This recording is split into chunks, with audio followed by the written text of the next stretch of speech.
Ça m'a vraiment choqué. Avant d'aller voir ces magnifiques paysages dans les montagnes du Nord, j'ai été intrigué par l'énorme présence de police. Des barrages routiers partout, une ambiance assez particulière. En cherchant, j'ai découvert une histoire dont je ne connaissais pas l'existence. Nous sommes à la frontière du Triangle d'Or, là où la Thaïlande, le Myanmar, ancienne Birmanie et le Laos se rencontrent dans un silence presque irréel.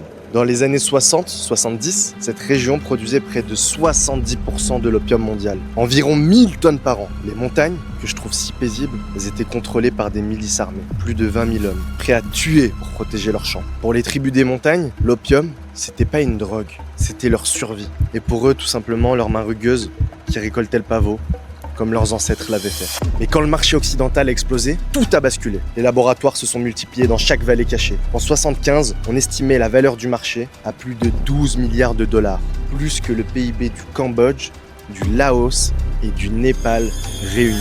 Puis un projet royal a tout changé, investissant plus de 500 millions de dollars pour remplacer le pavot par des cultures légales, du café, des fraises, des avocats.